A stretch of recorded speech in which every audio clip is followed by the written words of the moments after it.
You are listening to Eat Meat Sparingly, a Word of Wisdom podcast. I am your host, Ali Essig.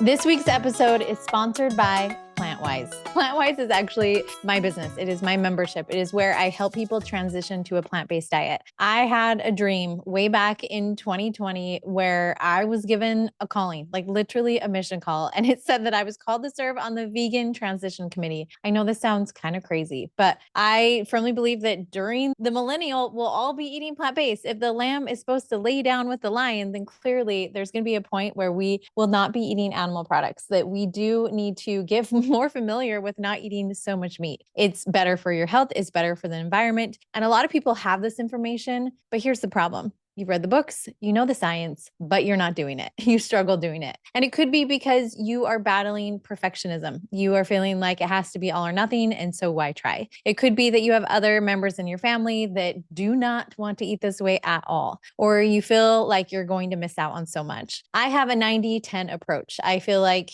it says in the Word of Wisdom, eat meat sparingly, so we can still eat it sparingly. You don't have to be perfect at this. You don't have to go all in. It's all about the transition, right? Not being perfect. So I have this approach where when people join our membership, they join what's called the jump start, the 40-day jump start. And I also found that as I help people transition to a plant-based diet, many of them wanted to lose weight. And if they didn't lose weight in the process, they were not happy. So I've made sure that you're not just eating plant-based, but you're doing it in a way where you can lose weight if that is your goal. Now, we also have 3 phases. So phase 1 is that first 40-day jumpstart, how to transition to a plant-based diet and do it in a way where you can lose weight by eating abundantly. The phase 2 is all about embodiment and emotional eating and how to connect to your body, how to stop emotionally eating by connecting with who you are, with your body, the trapped emotions that may be placed in there, connecting to your heart, really letting go of resentments that you're holding on to. There's so much there. And then phase 3 is all about strength. This is where we build strength. In phase 1 and 2, I really promote my Pilates program. I think it's the foundational strength. It's like the gateway drug to strength training. It really is. But then in phase 3, I teach you how to strength train. I have found that there's so many fitness influencers out there who are amazing, and they have one of 2 programs. One fitness influencer, which I have purchased back in the day. I've been a Pilates instructor, fitness instructor, spin instructor for years and years and years, but I really wanted to build more muscle, more tone. And so I would purchase these fitness influencers apps and they would give me a workout. And I was like, pretty sure this is not the workout that you did to gain strength, that you did to build those rippling muscles on your arms. I bought this program because I want your arms, yet this is not what you did, right? You go to a gym, you lift weights, you lift to failure, right? You get to hypertrophy. It's all about progressive overload. Like there's so much to it. And a lot of fitness apps are like, here's a workout. Here, work out with me. But that's not the workout that they did to build the strength. Like all these YouTube videos, all of these things. Yes, it helps, but a huge part of it is actually going to the gym, tracking your numbers, making sure you're hitting failure. And then the next time you go, you make sure you try to beat that number in one little way. That is called progressive overload. And it's training with a strategy. Too many of us train without a strategy.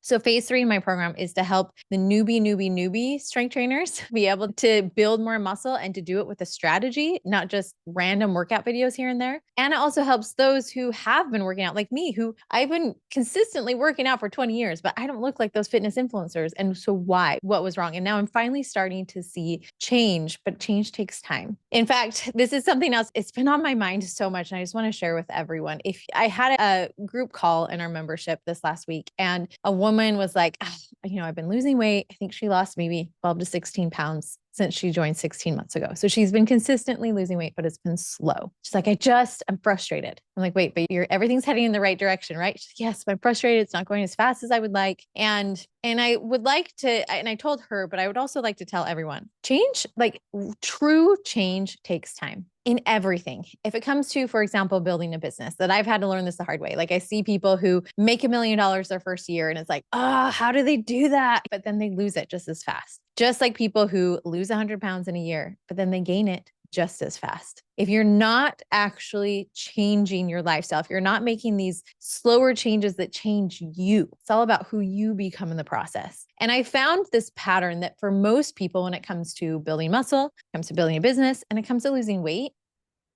it's usually on average 3 years. It takes 3 years. 3 years to get to that point where you're comfortable, to get to that point where you're really seeing the progress, you're really seeing the strength. Like I went to work out this morning, I felt so strong. Like I keep track of my numbers. I had improved so much. I'm like doing like pulling out these push-ups, like, or not push-ups, these pull-ups, like no big deal. I'm like, wow, I'm feeling so strong. I was never able to do this many pull-ups. Now it's like finally clicking, right? 3 years. 3 years. And if my future self were to sit down with myself 3 years ago and be like, honey, it's going to take 3 years for you to fall in love with strength training, be doing it consistently and seeing the results, like finally seeing all the different muscles and the tone that you had been wanting for so long, 3 years. Are you willing to do it? And probably my former self would be like, I don't know. I don't know. We think that change can happen in 3 months. We think that we're going to look totally different and be totally different in 3 months, but really it's a longer process. And so with that, in December, we are starting our strength training month. And so this is why I'm sponsoring my own podcast episode today, because I want to encourage you to check out our membership. This next December, you can't always control what you're eating, but you might as well use those excess calories for your benefit and gain muscle in the process. You might as well focus at least on exercising. You're going to go to parties, you're going to be at events, and it's going to be harder to eat exactly perfect. And that's fine. You don't have to. And so how about we do fun things like see if you can get a pull-up, or even just track how much you're lifting weight wise, and then see if you can beat those numbers. I am shocked at how much I enjoy weight training, especially as like a group fitness girly. Like I'm a big group fitness girly. I'm all about the social. It's so fun. And I thought just going to the gym, lifting weights looked so boring. But now I put in my favorite podcasts. Like this is where I listen to all my podcasts at the gym. A lot of them are church related. I'm really lifting my soul along with my body. And then I have a plan. I do my plan, and I have a workout app for everyone in my program so that you can do exactly what I do, and you keep track of your numbers, and you just try to make sure that you're hitting failure. And then the next time you go, you beat your numbers by one way, like one more rep or a little bit more weight. And that's progressive overload. That's where you really see change. Now, let's talk about the plant-based diet and athletic performance, because there's two different ways to look at it. A lot of times we think, okay, plant-based diet for athletic performance, that means being a bodybuilder. And no, I'm going to talk more about if you are a legit athlete. If you are a legit athlete, you are not a recreational exerciser. This is your life. You are exercising for more than 2 hours a day. Usually it's not just like, okay, I go for an hour. This is legit your not your career, but your main focus, your main hobby. Like you are an athlete. And I see this with my daughter, for example. She's in high school crew. She's on the rowing team, and they have 2 days all the time. It's like they have the weightlifting in the morning, and then they have their practice in the evening. And when they do have their practice, it's a long time. It's not like, okay, in and out in an hour. It's like 2 hours long sometimes. And are they lifting weights or are they doing cardio the whole time? No, but this is something where they're really trying to develop a skill, and it's not just like this recreational thing. Like they're focusing on skill. They're focusing on understanding really how to improve in all aspects. I was not an athlete in high school. It's something that I've definitely learned over time. But I do know that the diet that's best in any season of life, whether you're an athlete, whether you're a mom who is just trying to feed her kids, whatever it is, I know that a whole food plant-based diet, an imperfect one, you don't have to be perfect at this, but it can provide peak performance to any level of athlete on the training field, whether you're a recreational exerciser or whether you're actually a professional athlete. And performance is always relative to your energy stores. So you can only burn what you have available. And thankfully, our body has multiple ways to efficiently use its energy resources. But your body in general has two pathways in which your bodies burn energy stores. So pathway number one, which if you remember from biology, or if you took any exercise performance class, or athletic performance class in college or in high school, you have your aerobic pathway to obtain fuel for athletic performance. The aerobic pathway is used for endurance activities, and it needs oxygen, right? Aerobic oxygen. It is typically activated by cardio inducing exercises or those that use large muscle groups for a period of time. So during the first few minutes of exercise, your body uses carbohydrates for energy and then transitions to about half fats and half carbohydrates for for fuel at about 20 to 30 minutes into a workout, which I think is fascinating. Aerobic exercise tends to favor burning energy from fat rather than dipping into glycogen stores or of glucose, right, from carbohydrates stored in your liver or muscle tissues. So that's important to understand. Then you have anaerobic pathway to obtain fuel for athletic performance. And the anaerobic pathway does not utilize oxygen and is typically used for activities that require speed and power, like high intensity interval training, like wrestling, hockey, or even weightlifting. Now, this pathway burns energy when the heart and the lungs signal that they can't provide enough oxygen needed for the muscles to continue generating energy. And this process of burning energy results in breaking down muscle glycogen and glucose, as well as building up lactic acid. This is why you tend to get sore, right? So why do muscles get sore? Muscle soreness occurs because muscle and the connective tissue around it get damaged during exercise. And so this is completely normal, nothing to worry about. And in fact, it is needed for muscle growth since muscle is built back up stronger during this repair process. This is really important to understand because this is where a lot of people have myths. They'll start eating a plant-based diet and they go to work out and they're like, oh, I don't feel as good as I used to. And maybe I need more protein. And it's like, it's probably because you're under fueling, because it's really easy to under consume calories on a plant-based diet and you're not fueled by protein. That's not what is fueling your workout, right? It is going to be carbohydrates and fat. That's what's giving you the fuel. That's the gas in the gas tank, right? The protein is like the repair shop. You see those high speed car races, right? Clearly the fuel is the gas. And then when they stop in to get their tires changed, to get everything, you have to change the oil, get things checked up. That's going to be the protein. The protein is where we repair. And when we repair, it's really cool because we're not just repairing, but we're building back stronger, which is such a beautiful metaphor in life in general, that is through resistance and breaking down that when we build it back, it's always stronger. And so rest is actually more important than you think because it is during the rest periods that your body's able to repair. If you're not giving yourself rest, you're probably maybe feeling like you're going to burn out or extremely tired. Like that rest process that is where you build the strength. In fact, they've done studies where they took bodybuilders and had some of them focus on, eating even more protein and another group focus on just getting more sleep. And guess who ended up building more muscle? The sleep group. Like it's so important that you sleep because that's where you can actually utilize the protein and rest. If you're not getting enough sleep, then you're not going to see the gains you want. And having enough energy to burn in the moment, it really is critical. Athletes must consume enough energy or calories on a daily basis to meet their weight and body composition goals. So without adequate energy intake, training is compromised and athletes are unable to meet their physical and performance goals. Taking in too many calories can also compromise these goals. So it's really that perfect. You don't want to undereat and you don't want to overeat. This is not for the average person that's just trying to lose weight, right? The average person who's trying to lose weight, they're okay if their physical performance isn't optimized. This is for athletes. I'm talking to athletes right now, like those who are really trying to bodybuild. Again, you don't want to overeat calories and you don't want to undereat calories. You really have to eat enough fuel. You have to have enough gas in the gas tank to get you to where you want to go. And a lot of times on a plant-based diet, it can be tricky because you are under consuming calories without really realizing it because most plant-based foods are just not very calorie dense. So you have to be mindful, you have to be aware. And this could be one of the reasons why you're not seeing the results that you want. You could be under consuming calories or over consuming. So what are the necessary nutrients that fuel your performance? Number one, because it's a plant-based diet, if this is what you're doing, you do want to maximize every eating opportunity when you're eating plants because they're low calorie dense foods and can be bulky to consume in the quantities needed for athletes or even bodybuilders. You need to maximize every eating opportunity, which could include having a snack before sleeping. This could include not necessarily following the advice that I tell those who want to lose weight, which is to make sure you wait at least 12 hours overnight. Try not to eat right before bed. That's going to be different if you're actually trying to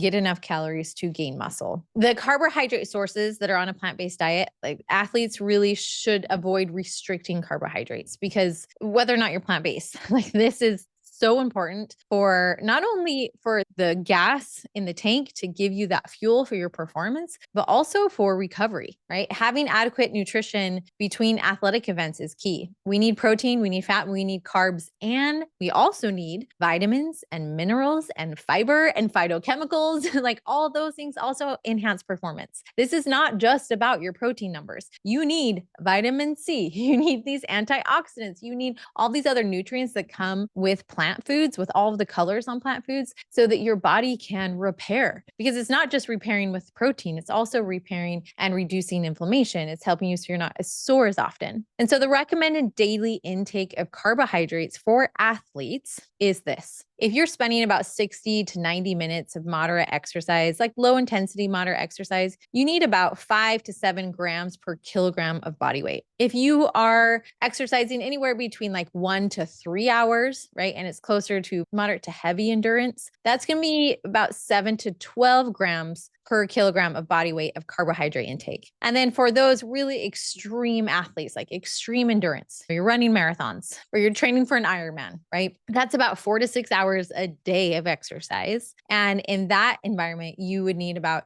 10 to 12 grams per kilogram of body weight of carbohydrate intake. Carbohydrates are the primary fuel to sustain blood glucose levels for exercise capacity, and keeping glycogen stores from depleting. So it's really, really, really important that you understand that and don't get mixed up in just like this mainstream media that all you have to think about is protein. You do need carbs, okay? We do need protein too to repair and to build the muscle afterwards, but you do need to prep with carbs. That's why carb loading is a thing still. It really is. And if you doubt yourself and your ability, and if this is the right thing, and if you want to gain muscle, like I always like to look at the famous plant-based athletes, just remind myself that this can be done and you can do really well, right? So like Novak Djokovic, right? He's the #1 tennis champion in the world. Venus Williams, also tennis player. Mike Tyson right now is a heavyweight boxer. Tom Brady, Super Bowl champion. Fiona Oakes, marathon runner and Guinness World Record holder. And even Robert Cheek, he's kind of known as like the first vegan bodybuilder in the plant-based world, like the natural bodybuilder. I went on the Holistic Holiday at Sea cruise with him last year. I was actually on the athletes panel with him, along with Cyrus Kambata, who wrote the book. He's a co-author of the book Mastering Diabetes, along with Vegan Proteins, and Maxime. He is Fit Vegan. I don't know if you know him. Anyway, we were on this athletes panel and a lot of people asked us a lot of different questions. And I think it's fascinating because depending on your stage of life, like what's your stage of life? The older you get, the more protein is important, honestly. If you're older than 65, protein is important because your body is tending to break down muscle. And so you do need to be a little bit more mindful of that. You don't need to eat crazy amounts, but exercise is super important, #1. And then consuming protein is going to matter more if you're older than 65 than if you're younger. A lot of the questions we got was, how do you do this? Like, how do you do this without a crazy amount of protein powders? How much protein do you need? And basically, here was the results of being on this panel with Robert Cheek. It was fascinating to hear him tell what he did eat to be a very natural bodybuilder without protein powders. And it was a lot of tofu. It was a lot of tofu. Like at the end of the day, he's like, I would prep all this tofu and do all these things. And he was the whole food plant-based bodybuilder. And when you do that, your options are kind of limited. You have tempeh, you have tofu. Now there's a little bit more. Talking to Vegan Proteins was really helpful. And they have a great YouTube channel that you can check out. And there's seitan. Like that's a really popular source of protein, is eating seitan, as long as you don't have a gluten intolerance or gluten sensitivity, as long as you don't have celiac disease. And so that's a really easy way to get, that's probably one of the highest sources of protein that isn't tofu, that isn't soy. Cyrus Kambata, he has to be careful because as a diabetic and managing his diabetes on a whole food plant-based diet, he prioritizes eating 30 grams of fat or less in a day. And tofu can have a lot of fat. So how does he get enough protein? He eats a can of chickpeas every single day. He's like, he takes complement protein powder and eats a can of chickpeas every day. And then I think we'll do 1 serving of tofu or soy product about a day in order to get those protein needs. And if you haven't seen Cyrus Kambata without a shirt on, he's jacked. He's so ripped. He's super toned, right? So it's like, it clearly is working for him. And Vegan Proteins, they specialize in vegan bodybuilders, in getting bodybuilders ready for competition. Like they're not just the, oh yeah, you can, like I am the I will help you lose weight on a plant-based diet, and I will teach you Pilates, and I will teach you beginning strength training. They are if you are like in this for like competition, like work with them. They're awesome at getting you ready for competition. And so they are really great, but they use more processed meats. And she'll be honest and say, look, I'm all about convenience. So sometimes I'll use the processed meats. If you follow any of their trainers, you'll see what they're eating. And it's like the Morningstar chicken, or they really like the field roast sausage. Like I followed her on some of the recipes. TVP is really popular. She'll use that a lot. But these are a little bit more processed, but you're able to get your higher protein amounts without just eating protein powder. And so it's an interesting thing, but many of you may be asking, how much protein do I actually need? Well, as we talked about, carbohydrates are super important so you can fuel your body for performance. But what is the number? And it depends. Like I say, it depends on how old you are. But on average, it's interesting to see what that number really is. And is leucine important? Because that was a question that was asked. Do you need to consume leucine? So prioritizing protein sources and whole food plant-based, like that's amazing. That really is a beautiful synergy, because not only does it come with protein, but it also is packaged with fiber, with antioxidants, with phytonutrients, which is going to help your body repair afterwards. And we also know there's a little bit of controversy around the amino acid leucine, because it's of particular importance for plant-based athletes because it's not as readily available on a plant-based diet as it is in like dairy and meat. And so if you just pay attention to getting a variety of plant protein, then usually you're fine. You want about 2 grams per meal or snack. And good sources are usually soy, beans, legumes, seeds, or other nuts. And that's why when you're eating a protein powder, if it comes from more of a variety, not just soy or something else, then you'll be able to get that a little bit easier. So something like pea protein mixed with brown rice protein, and you'll get more of the optimal amino acid profile when that's blended together. Now, and I want to talk about fat too, but let me finish with how much protein do you actually need? What is the actual number? And a lot of the fitness influencers will say 1 gram per pound of body weight, but the truth is that is not true. That the optimal amount is going to be closer to about 0.7 grams per pound. I'm talking in pounds, not kilograms now, because it's just easier to understand. So about 0.7, some people will round it up. It's like 0.76 or something. So people round it out to 0.8. Or if you're going to talk about kilograms, it's going to be 1.2 grams per kilogram of body weight, or about 0.7 to 0.8 grams per pound of body weight. That is the ideal if you're going to maximize muscle growth. Can you still gain muscle if you're getting the RDA, the minimum? What I teach in my program is like, okay, ladies, let's at least get you on the RDA. Because sometimes like I'll get clients where they're like, yeah, I followed the McDougall program and my hair was falling out and things weren't working very well. Like I was losing weight, but clearly like something was missing. We do need the RDA. No question. We need the recommended daily allowance of protein. And I make sure that we're getting that and maybe a little bit higher, right? And so that's going to be 0.36 grams per pound of body weight, 0.36 grams per pound of body weight. And this is ideal body weight. Anytime you're doing these calculations, you want to make sure that you're calculating it by your ideal. So if you are 5 feet, 5 inches, about that ideal body weight for you, it's going to be about 125 pounds, even if you weigh 145. So for you, like that's the ideal. So you just have to look it up. What's your ideal? So then when you times, okay, so let's go ahead and do that together. So say you're 5'5", and then your ideal body weight is going to be 125 times 0.8. So your total optimal, like the most that you really need to worry, or you're like the biggest goal for you for protein is going to be 100 grams of protein a day, 100 grams. And that's a lot. But, you know, some people say even getting like 0.6, actually anywhere between 0.6 to 0.8 works great too. So you can times 125 times 0.6. What's that? That's going to be 75 grams of protein a day. Okay. That's really pretty easy to get if you're having like a scoop of protein powder and then maybe a protein bar in a day and then eating whole food plant-based sources. You'll definitely be able to do that. Now, what if you're just wanting to get the RDA? So if you are a 5'5" woman, we just want the RDA. So that's going to be 125 pounds by 0.36.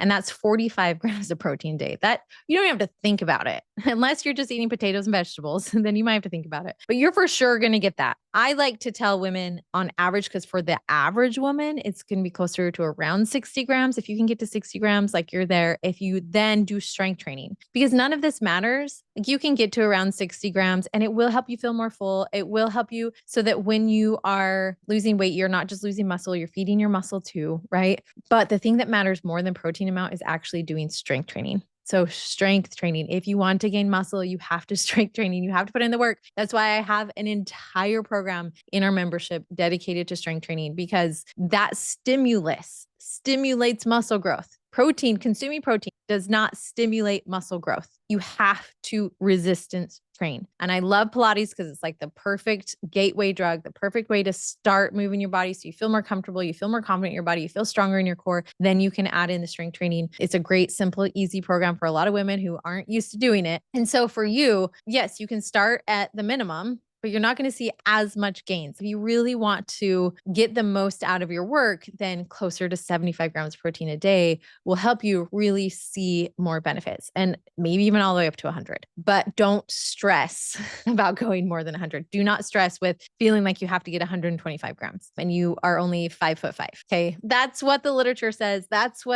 It's just kind of nice to work with the numbers to know exactly where it is. Obviously, you can modify that according to your weight. Now let's talk about fat. Does fat matter? Is fat important? Are we supposed to avoid fat on a plant-based diet? We talked about carbohydrates, we talked about protein. Now what about fat? The ideal range for athletes is to have about 20 to 35% of their calories come from fat for optimal performance, unless you have diabetes or prediabetes. Okay. So for those who do not have diabetes or prediabetes, your goal is to get to 20 to 35% of your calories coming from fat. And ideal sources of fat can come from whole food, plant-based sources like nuts and seeds, right? The beauty of that is that, yes, you're getting fat, you're getting calories. And think about it, in fact, I watched Chris Hemsworth on the Netflix series is all about longevity. And he did like a 3-day fasting. And before he did that, talked about how much he eats and what he eats. That guy, he's super buff, right? He's like known as like this god, quite literally in the Avengers. Like he is a god. He's gorgeous, has huge muscles. He eats so much, like so much. It's crazy how much he eats. He's always hungry, he's starving, right? He is an athlete. He's working out for hours a day to look the way he looks, and definitely not eating plant-based at all.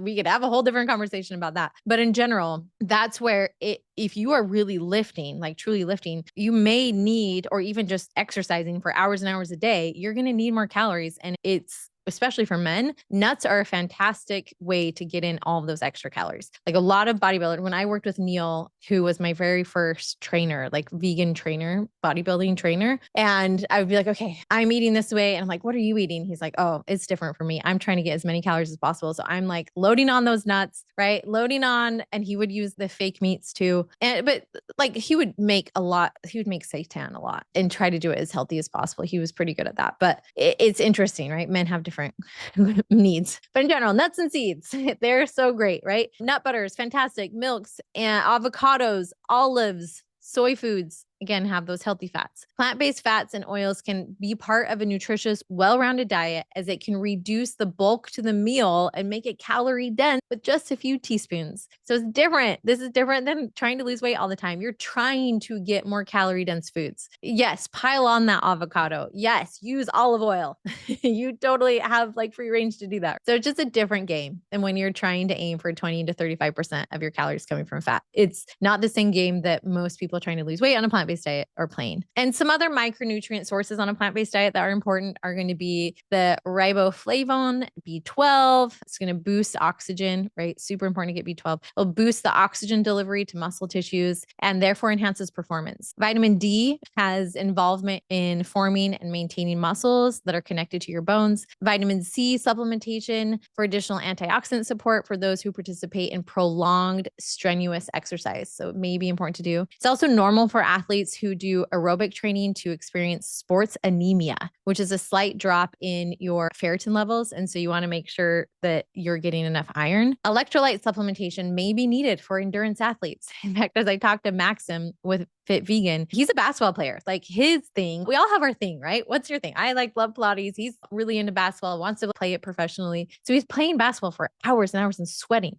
like crazy. And so it's so funny. Like when I cook my meals, one of the most negative comments I get on my YouTube channel is that I use too much salt. And I'm like, I'm not worried about it because I sweat Like I work, especially when I was training for my triathlon, like I was doing cardio, I was sweating, and Maxim's like, I need the salt. Give me the electrolytes. Give me all of that. Because when you're sweating, it's just a different game. Like you're eating in a way different way. And so we can't skip over that. And anything that is anti-inflammatory, pay more attention to adding more herbs, adding more spices like turmeric, super great. Adding more turmeric to your meals. I added turmeric to my breakfast this morning, like a little turmeric, a little cinnamon, a little black pepper. So good.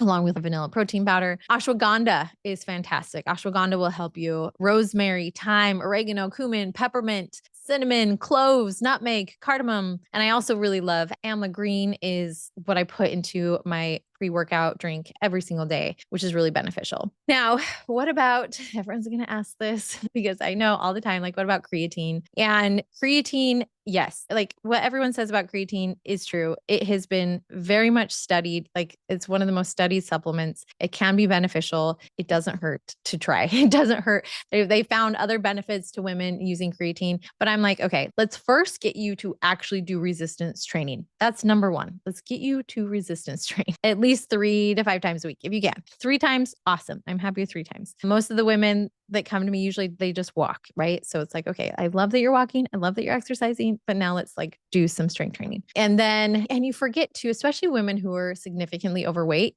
you're carrying around so much extra weight. You actually have a good amount of muscle underneath that weight. You really do. And so in order to keep that muscle when you lose weight, we want to strength train so you don't lose the muscle. Remember, stimulus matters more than protein intake to keep that muscle on your body. So that's why we want to strength train so we can keep it there instead of lose a lot of the muscle with the weight. Because the problem, especially when you lose weight really fast, is you lose a lot of muscle with the weight. And then when you gain it back, if you do eventually, you're gaining back just fat. So it's almost worse to lose weight fast because you're going to lose a lot of muscle as you lose weight. And then when you do gain it back, you're in a worse place than you were in the beginning. So we want to keep that muscle as much as we can. And it's okay to go slow. So this is a lifestyle change. The slower you lose it, the slower you gain it back.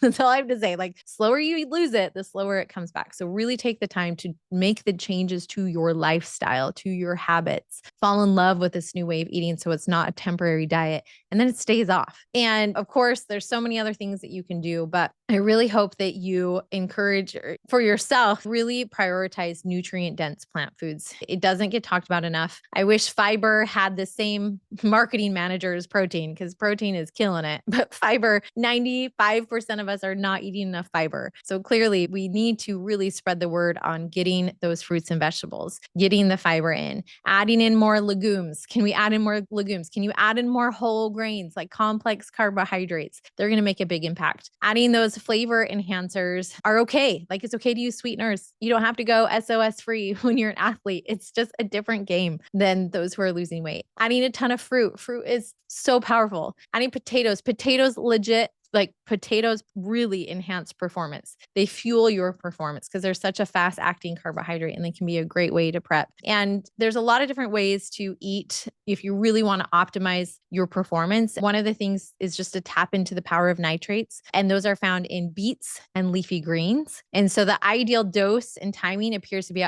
about a half a cup of beet juice or about a cup of cooked spinach, or even you can just put it in your blender like a green smoothie, right? You want to eat that about 2 to 3 hours before competition, and that'll help you go faster. When I ran my half marathon, this is what I did. And I was like the fastest I ever ran. When I did my triathlon, same thing. It was like, if I had beet juice, my kids were like, what are you eating? I had a sweet potato with some beets, some beet juice and some spinach juice on top. And it looked terrible, but that's exactly what you want to increase and tap into the power of nitrates. And they basically tell your arteries and your veins to open sesame, to open up wider so that your performance improves. And then another really cool tip is after an athletic event, add more nutritional yeast. Nutritional yeast is really going to help to sustain your immune function, which is kind of interesting. It says there was a study where runners were given the daily amount of about a spoonful of nutritional yeast in 4 weeks after the race. And they appear to have just about half the rates of upper respiratory infection compared to runners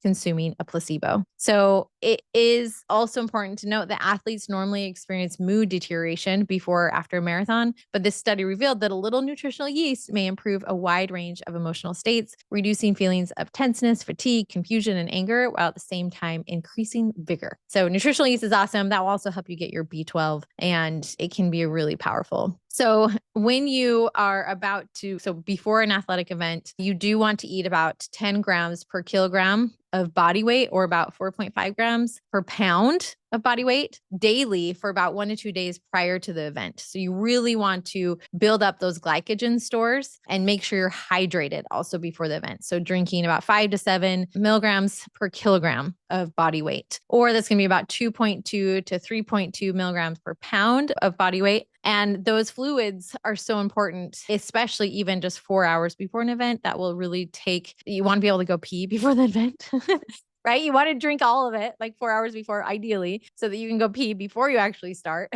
So you're not feeling like you're going to pee your pants while you're doing the event. Trust me, I've been there. Super important. All right. And then during the athletic event, it's also fascinating that you have glycogen stores, and they'll usually deplete within 80 minutes of the event, right? Of a maximum steady state. So you need something, and you can choose whole food sources like fruit, potatoes, all those things, nut bars. I made like these balls for my triathlon. My husband, on the other hand, just took advantage of all those gummies and like the crazy caffeine boost and all that. And he was like, that was amazing. So I think there is some benefit to using the more processed, like proven true gummies and little, I don't know how to those little packets, because they really do help. Caffeine can also enhance an athletic event. So caffeine will help you really push a little bit harder. I drink yerba mate before I work out every morning. I put my creatine in my yerba mate along with my amla.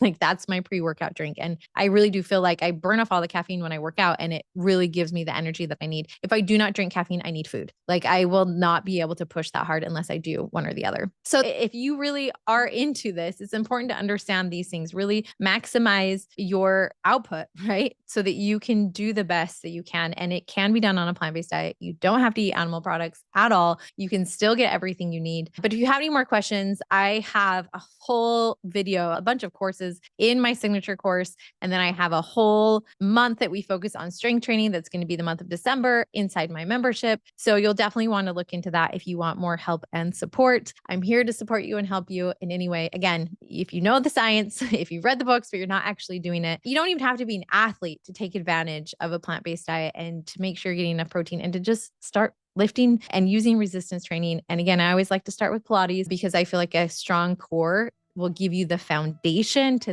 then lift weights. Like that strong core is really, really important. And then you'll feel more comfortable lifting weights once you do that. So check it out for sure. More information is below. Thank you so much. And I hope to see you next week. Thank you for listening to Eat Meat Sparingly, a Word of Wisdom podcast. I'm your host, Ali Essig.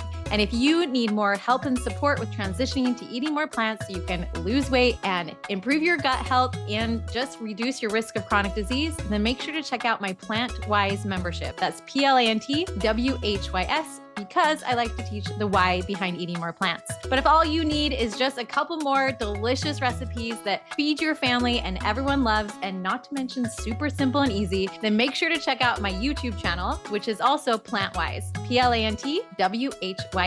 Hope to see you there.